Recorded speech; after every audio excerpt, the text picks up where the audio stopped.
السلام علیکم ویوز، فساد کے پلاؤ کا انجام۔ یہ کہانی ایک چلاک لومڑی کی ہے۔ کہانی میں ایک لومڑی پر پتھر گر گیا اور اس کا دم کٹ گیا۔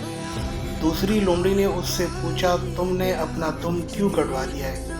پہلی لومڑی نے جھوٹ بولا اور اس کی، مجھے لگتا ہے جیسے میں ہوا میں اڑ رہی ہوں، یہ مجھے بہت مزے کی بات ہے۔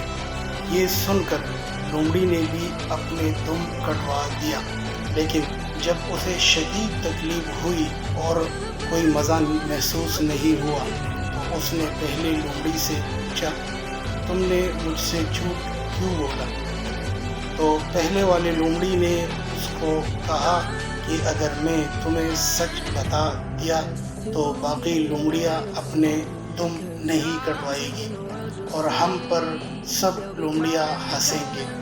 پھر وہ دونوں ہر لومڑی کو اپنے دم کٹوانے کے فائدے بتانے لگے، یہاں تک کہ زیادہ تر لومڑیاں دم کے بغیر ہو گئی۔ اب جب وہ کسی لومڑی کو دم کے ساتھ دیکھتے ہیں تو اس کا مذاق اڑاتے ہیں۔ کہانی سے ہم لوگ یہ سبق سیکھ سکتے ہیں کہ جب معاشرے میں فساد عام ہو جاتا ہے تو نیک لوگوں کو ان کی نیکی پر طعنے دیے جاتے ہیں، برے لوگ ان کی بہتری کو مذاق اور طنز کا نشانہ بناتے ہیں۔ قرآن میں بھی ہمیں اس حقیقت کی یاد دہانی کراتا ہے کہ جیسے قوم لوط نے کہا کہ ان کو اپنی بستی سے نکال دو، یہ تو بہت پاکیزہ بنتے ہیں۔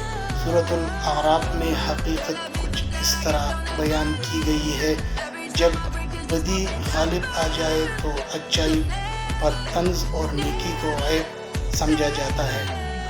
ہمیں حق پر ثابت قدم رہنا چاہیے، چاہے دنیا کی کتنی ہی طنز کرے یا مخالفت کرے۔ اگر آپ لوگوں کو میری ویڈیو پسند آئی ہے تو ویڈیو کو لائک کیجیے اور چینل کو سبسکرائب کیجیے۔